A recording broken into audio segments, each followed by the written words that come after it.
There's a particular kind of woman who walks into a room in jeans and sneakers, and somehow, everyone assumes she just came from somewhere important.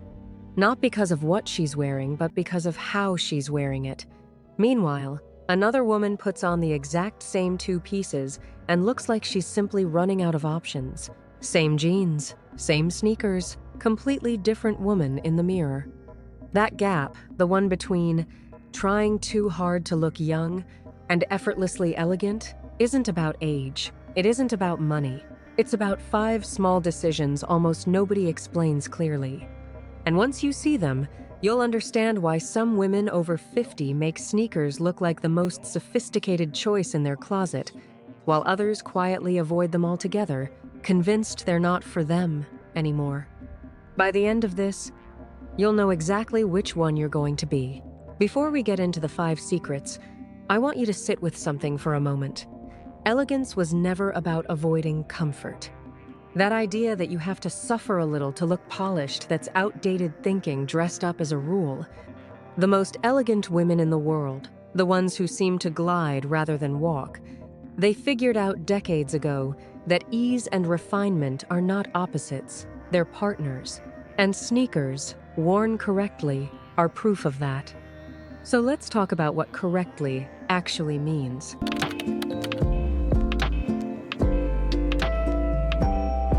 Secret number 1.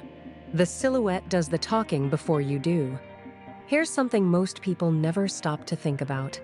When someone glances at you across a room, they don't see your sneakers first, and they don't see your jeans first either.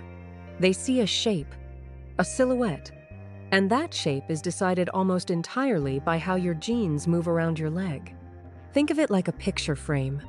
A cluttered, uneven frame distracts from the art inside it. A clean, well-proportioned frame makes even a simple piece look intentional, considered, expensive. Your jean cut is that frame. A straight-leg jean, one that skims rather than clings, creates a long, uninterrupted line from hip to ankle.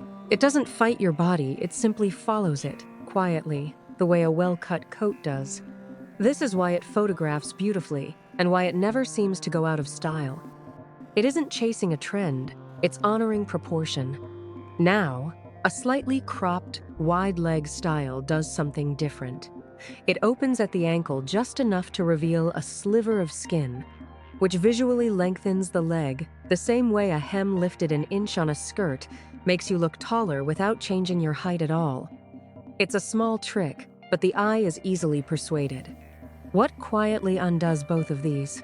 A jean that's too narrow paired with a shoe that's too bold. The proportions argue with each other instead of agreeing, and the whole outfit feels unsettled, even if you can't immediately say why. You don't need to memorize rules here, just remember this. Your jeans should feel like they were tailored for the sneaker you're wearing, not layered on top of it as an afterthought. Get the shape right, and everything after this becomes easier.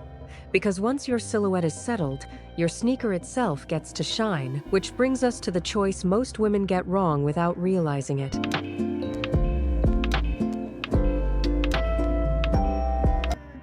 Secret number 2. Your sneaker is a sentence, not just a shoe. Every sneaker says something before you've said a word. A sneaker isn't neutral, it's a message, whether you intended to send one or not. Picture 2 women, both in identical dark denim. One is wearing a stark white leather sneaker, clean and quiet. The other is in a busy, sporty trainer, covered in mesh panels and neon stitching. Nothing else about their outfits differs, and yet, one reads as refined, and the other reads as gym-bound. That's not fabric, that's tone. A clean, minimal sneaker, think soft leather, subtle stitching.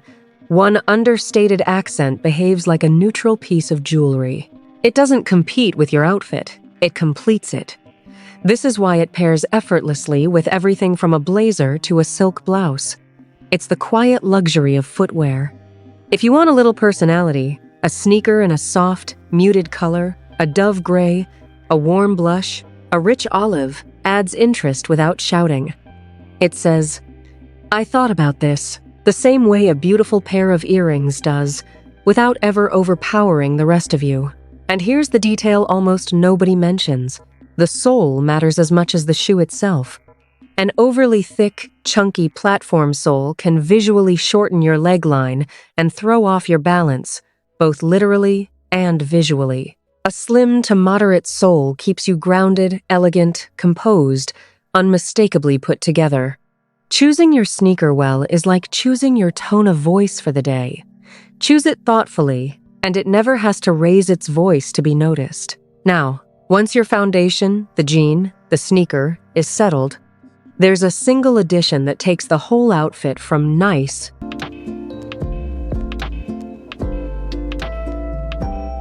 Secret number 3, the third element that changes everything. Two pieces alone, no matter how perfect, tend to read as simple, comfortable, yes, memorable, not quite. What elevates jeans and sneakers into something that looks curated rather than convenient is a third element, something layered in that adds depth, structure, or texture. Imagine a soft, structured jacket thrown over a simple top, sleeves pushed up just slightly past the wrist. Suddenly, the whole outfit has architecture. It has a top half that feels finished and a bottom half that feels relaxed.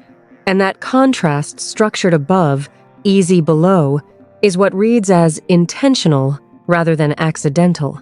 Or picture a long, flowing cardigan, the kind that moves gently as you walk, creating vertical lines that draw the eye downward and make you appear taller, longer, lighter. It's the clothing equivalent of good posture. It does the work silently, without you having to think about it. And sometimes, your third element isn't fabric at all. It's a single striking piece of jewelry, a scarf tied loosely at the neck, a leather bag with real structure to it. These finishing touches carry weight far beyond their size. A gorgeous piece of jewelry against a simple outfit can be the difference between she's dressed and she has style. The beauty of this secret is that it costs you almost nothing extra. You likely already own the piece that would transform your outfit. It's simply been waiting in a drawer for its moment. Today, give it one. But even with the perfect jean, the perfect sneaker, and a beautifully chosen third piece, there's one more decision that decides whether your outfit whispers elegance or falls just short of it. And this one might be the most important thing you learn today.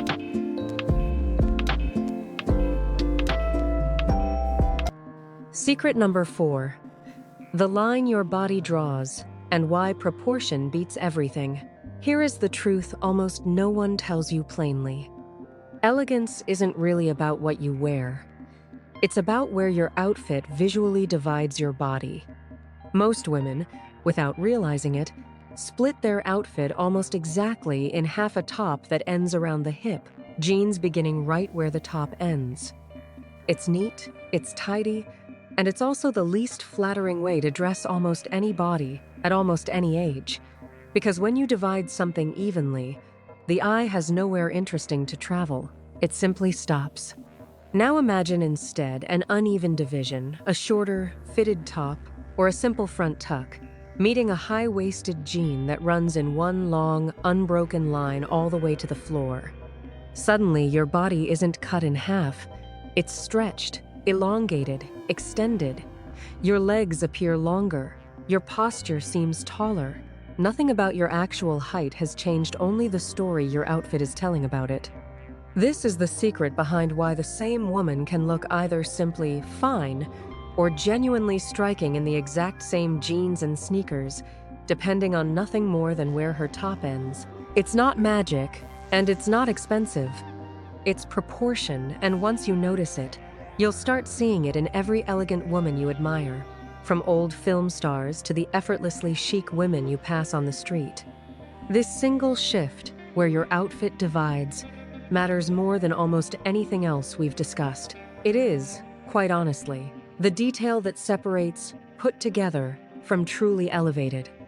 Which brings us to the finishing layer, the one most people skip entirely, and the reason some outfits feel complete, while others feel almost, but not quite, there.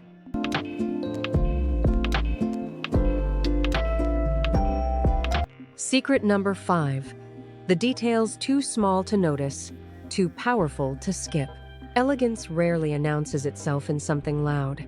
It hides in the smallest decisions, the ones so quiet, most people walk right past them without a second thought. Consider your socks. With a low-profile sneaker, a small strip of white sock peeking above the shoe is a tiny thing.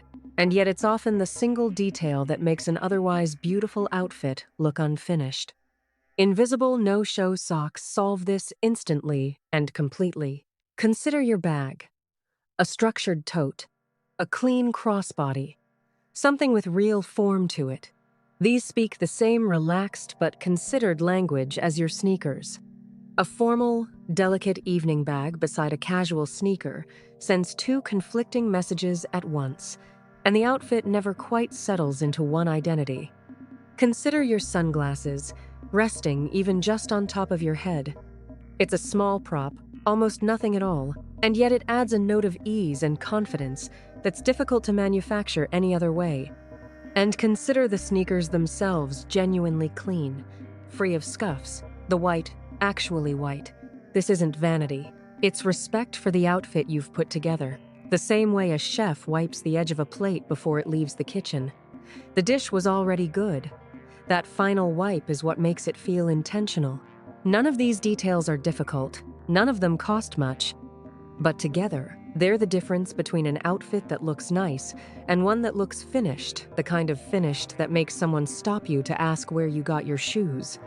Here's what I want you to carry with you long after this video ends. Elegance was never reserved for a certain age, a certain body, or a certain decade. It was never about avoiding sneakers, avoiding jeans, avoiding comfort. It was always about understanding a few quiet principles: proportion, tone, layering, finishing, and letting them work quietly in your favor. You are not too old for ease. You are not too mature for comfort. If anything, you have finally reached the age where you understand something younger women are still learning: that true elegance was never about suffering for style. It was always about knowing exactly which small choices matter and choosing them with confidence. So the next time you reach for your favorite jeans and your cleanest pair of sneakers, do it without hesitation. You already know what to do with them now. If this changed the way you'll get dressed tomorrow, subscribe and stay with us, because this is exactly the kind of thing we explore together here every single week. And I promise you, the best is still ahead.